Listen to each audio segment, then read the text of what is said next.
Salve, salve família, aqui quem fala é o Lutz do canal Cortes Podcast e no meu primeiro mês monetizado eu já fiz $3.000 só seguindo o que esse cara fala no curso dele. Então se você quer ganhar dinheiro com internet e YouTube sem nem precisar aparecer, confere o primeiro link na descrição. Quando chegar pela primeira vez, às vezes você sente que você conheceu sua mãe pela primeira vez através das entrevistas dela que você assiste? Sempre. Sempre. É mais louco do que qualquer um possa imaginar. Não tenho nenhuma lembrança dela. Quer dizer, quando eu falo nenhuma lembrança dela, a lembrança que eu falo é essa lembrança que você, quando fala lembrança, você já vem uma imagem na sua cabeça. Muitas das coisas que formam na minha cabeça sobre ela, eu não sei se foi experiência minha ou alguém me contou. Então, eu não me aproprio daquilo, né? Porque pode ser que eu cometa algum equívoco nesse sentido. Então, durante muito tempo, as entrevistas foram um bom local de acolhimento mesmo, de entender as nuances, né? Os detalhes. Mas, assim, óbvio, as pessoas com quem eu já me relacionei, que conheceram ela pessoalmente, meu pai mesmo, tudo isso é muito importante, né? Para juntar. Quando o Júlio Maria escreveu a biografia dela, que ele me mandou a primeira edição, né? Ainda num caderno, antes mesmo de ser o livro, que ele queria que eu lesse, eu falei, não, vou ler e vou te dar um feedback. Ele falou, pô, vou ficar muito feliz se você me der um feedback. E eu fui lendo aquilo e a sensação, e foi o que eu disse para ele, falei, a sensação que eu tive é aquela de quando você resolve fazer aquela faxina grande em casa, que aí você tira todos os móveis da sala, tudo, tira tudo, enrola tapete, dobra as cortinas para cima, tudo para dar aquela geralzona. Aí você começa a achar uns trem que você tinha perdido fazia um tempão que você estava aqui. Falei que estava aqui. Falei que não tinha jogado fora. Aquela peça de quebra-cabeça, daquele quebra-cabeça que você jogou fora porque você não encontrava a quina. É isso. O livro fez isso comigo. Juntou um monte de coisa. De ponta solta, né? Um monte, mas um monte. Eu falei para ele, falei, cara, só tenho que te agradecer. Porque você botou sentido num monte de coisa que eu achava que era e agora vendo, eu tô mais seguro, né? Porque, óbvio, o João, que viveu muito mais tempo com ela e ele tem lembranças muito mais vívidas, ele me traz um feedback. Meu pai me trouxe outro. Algumas pessoas que trabalharam com ela me trazem outro.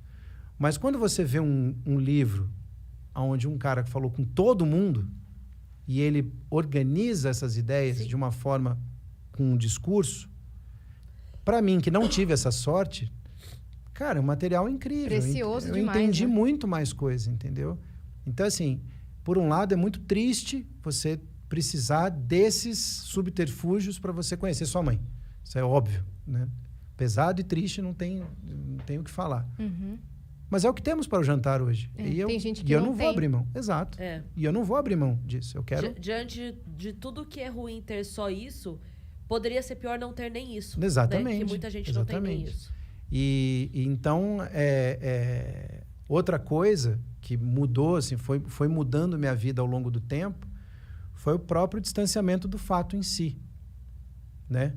Obviamente, quando eu perdi minha mãe e eu tinha 12 anos, quando eu perdi minha mãe aos 6, aos 12 anos, o assunto era complexo. Aos 20, ele era complexo, mas ele tinha outro peso na minha vida. Aos 46, eu tenho uma compreensão de tudo e uma maturidade para conviver com tudo aquilo e colocar as coisas nos seus devidos lugares e dar o devido peso para cada coisa, que só melhora a minha relação com o fato em si.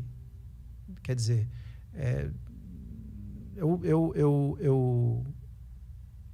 eu aprendo muito mais a cada momento que fica mais distante, porque eu começo a ter uma frieza para olhar determinadas coisas. Então, por exemplo, eu não me recordo quando ela morreu, eu não me recordo de chorar profundamente. No dia seguinte eu fui para a escola, normalmente, como qualquer outro dia. Meu pai perguntou, vocês querem ficar em casa? Não, eu quero ir para a escola, ver meus amigos. E você consegue imaginar o que estava a escola no dia seguinte, né? Eu falo que eu brinco que eu dou coletiva desde os 6 anos de idade, né? Porque você entra na escola, junta todo mundo, Claro. e aí pergunta que se você não devia estar fazendo para uma criança de 6 anos, você tem que responder. E professor que tem um tato zero, né, na sua vida. E a vida foi indo. E você vai se autorregulando, né?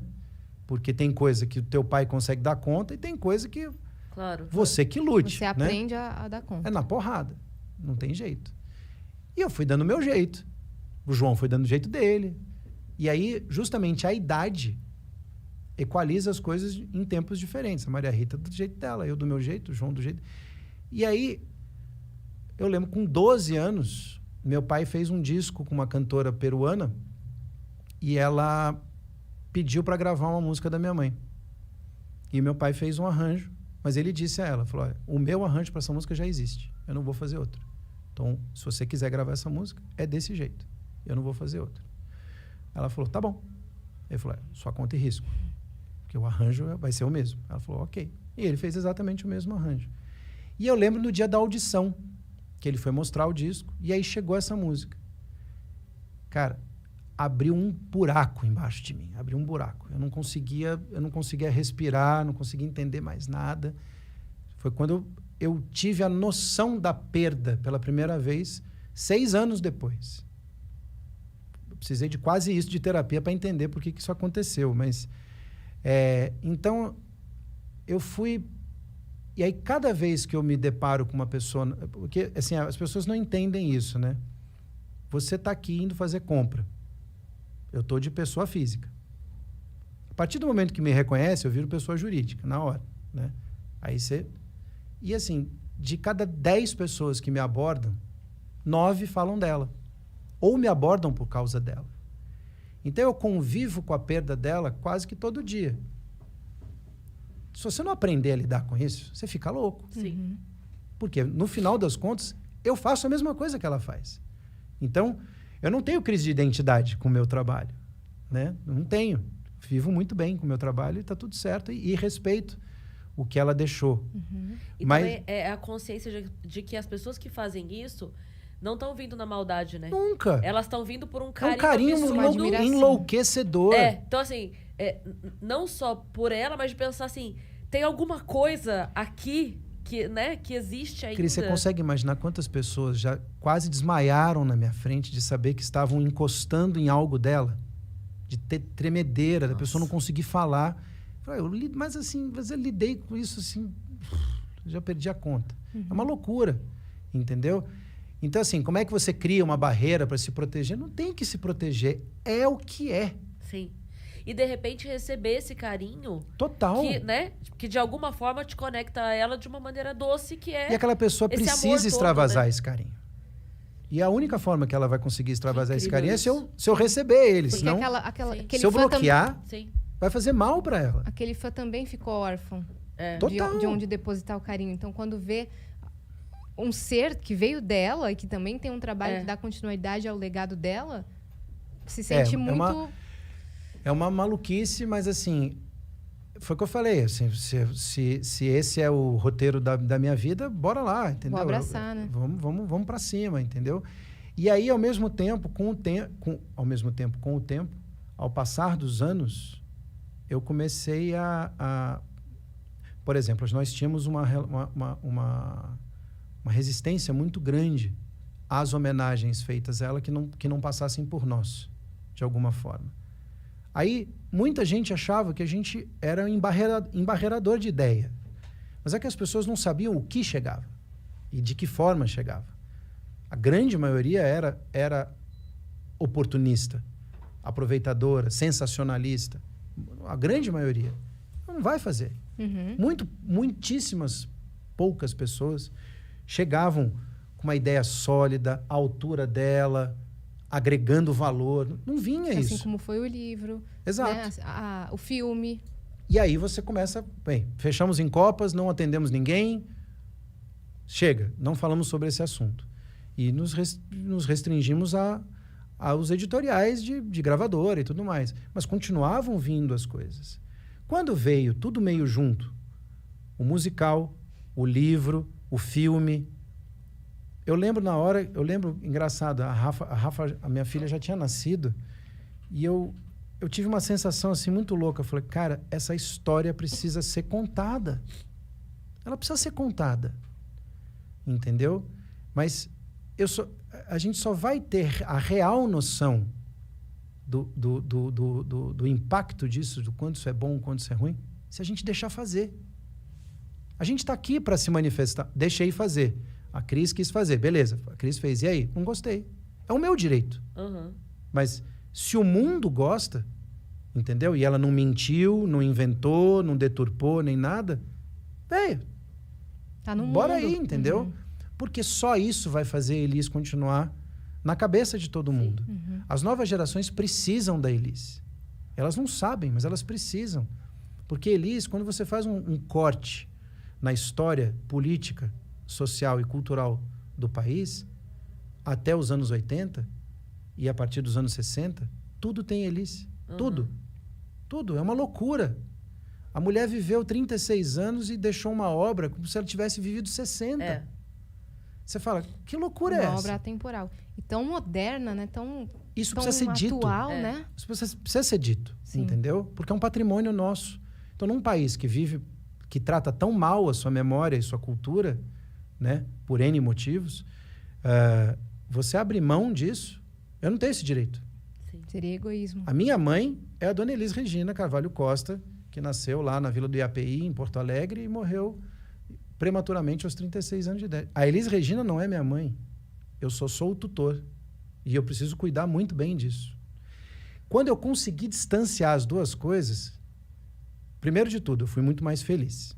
Sem sombra de dúvidas. Rolou com certeza. Por outro lado, só ajuda. Eu consigo ajudar mais ela, eu consigo fazer mais coisas, eu consigo estar perto de mais coisas para promovê-la. E eu começo a me entender também muito mais. E curioso como esse possível distanciamento acabou te aproximando mais, né? Total. Porque a hora que você distanciou foi agora que você se conectou de verdade com... E assim, eu sempre falei que eu represento um legado. Como é que eu posso representar um legado que ninguém vê?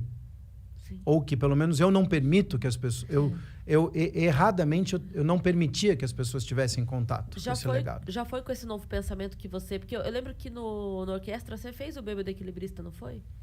Eu fiz, não gravei, eu só fiz. Eu toquei porque eu tinha tocado num especial e aí o arranjo ficou e a gente resolveu fazer... Acho que foi no último show, porque eu tinha feito Eles por Eles, né? Então eu tinha um arranjo pronto. Sim. E aí eu resolvi tocar aqui em São Paulo. Acho que eu toquei uma vez no Rio e uma vez aqui em São Paulo. Então dei sorte que peguei esse dia. Você tocou no Todo Seu também. Foi. Eu não tenho nenhum problema de tocar qualquer música que seja dela. A única coisa que eu sempre peço para que as pessoas entendam é se eu não quiser tocar. Sim. É só isso. Mas por que você quer tocar? Eu comigo mesmo. Mas eu não me oponho a tocar. Entendeu? Eu sempre falei assim, homenagem é pessoal. Você vai fazer a sua, eu vou fazer a minha. Entendeu? Então é isso. Então, você fez homenagens pontualmente para sua mãe, então você quis sair na foto, você quis pegar um rabo de foguete. Você pensa assim? Tá bom. Beleza. Eu não tô mais nem aí. Eu juro por Deus, não tô mais nem aí. Eu não tô nem aí. Que acham, deixam de achar. Eu tenho uma responsabilidade, sem dúvida, entendeu? Muito me ajudou, por exemplo, parece uma maluquice isso, né? Que eu tenho que apresentar a avó da minha filha para ela, né? Eu tenho que apresentar, para ela entender. Sim. Porque se ela quiser seguir nesse caminho, ela precisa entender o tamanho da pressão, né? O tamanho da encrenca. Porque... se para mim, que sou homem, já dói, você imagina para quem é mulher, né? Então, mas eu apresento.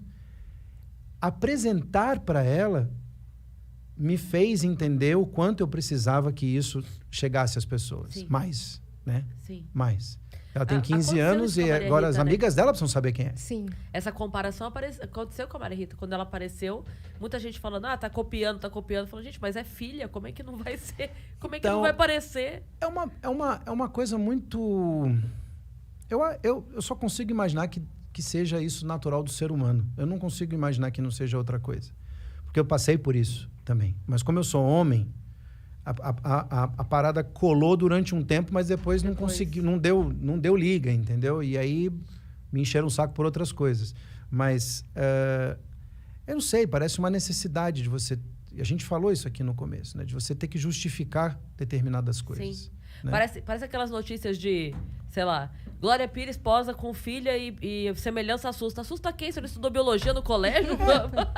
Pelo amor de Deus! Exato. Deixa eu te explicar como é que funciona isso. Se eu não tivesse matado o Alan pra jogar truco... Exatamente. Você saberia que não espanta a semelhança de... Eu acho assim, eu acho que as pessoas, acho que elas precisam... Não sei, parece que conforta elas quando elas encontram uma explicação um pouco menos... um pouco mais mundana, né? Digamos assim, um pouco mais que é palpável, né? Que ela consegue entender.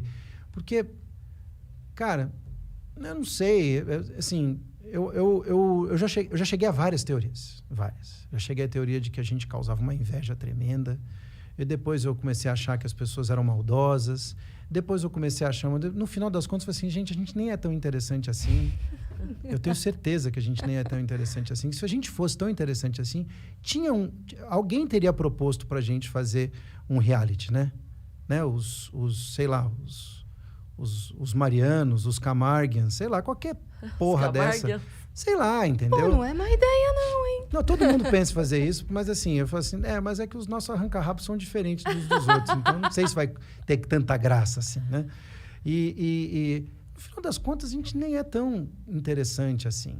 Eu acho que é um pouco da natureza humana, querer ficar comparando, né? E eu sempre falo, gente, uma coisa para existir, ela não precisa anular a outra. As coisas foram feitas para coexistirem, entendeu? E tá tudo certo. Eu acho que talvez se ela não tivesse morrido, primeiro que esse papo não existiria, e ele seria sem graça pra caramba, porque ela estaria aqui falando um monte, dando bronca em todo mundo e pegando no pé de todo mundo. Mas eu acho que, assim, eu uma vez falei isso e eu tenho quase certeza absoluta. Eu acho que se ela fosse viva, talvez eu não fosse cantor. Porque com o grau de exigência que eu tenho comigo, olhando pra ela, eu nunca abriria minha boca. Eu nunca. Porque eu falei, pra comparar, comparo eu. Eu comparo. Eu não preciso que você compare eu, Pedro Mariano, como cantor, com Elis Regina. Ela é muito melhor. Até porque ela não vai ter chance de fazer o próximo disco ruim. Ela não vai fazer merda. Eu vou. Um monte. Já fiz e vou continuar fazendo. Ela não, ela é perfeita. Ela não tem defeito. Ela não tá aqui para dar uma entrevista e pisar no pé de alguém e alguém ficar bravo com ela e ela ter que dar explicação, ser cancelada. Não tá. Ela é perfeita. Então, se você acha que você está contribuindo de alguma forma, me comparando a ela, se você acha isso, que pena. Porque não está ajudando em nada. Ela é ela. E ela fez o que ela fez ralando pra caramba. Ela trabalhou demais para fazer o que ela fez. Quase, creio, parece até que recebeu alguma mensagem de alguém dizendo que o trem dela ia partir antes. Porque o que ela deixou é surreal. É surreal de volume, né? De volume de trabalho. Qualidade nem se fala, mas é surreal. Sim. Então, assim, quando você olha tudo isso, é de uma covardia sem tamanho você querer compará-la com qualquer pessoa. Você quer comparar com os filhos? Que ser humano é esse que faz um negócio desse? É. Se você tem filho, se transporte para essa situação e veja se você está fazendo o bem. Ou se você não está só enchendo o nosso saco. Entendeu? Com isso. E é cruel. Que comparação doida é essa? Que você faz desnecessária. Do filho com a mãe. Entendeu? Já não basta jornalista fez, nego de gravadora fez, público fez. Assim, é um negócio... Aí eu chego à conclusão, é da natureza humana. Porque não pode ser, né? Porque não pode ser racional, entendeu? Uma coisa racional. Assim, não, mas você viu? Não compara, entendeu? Uma vez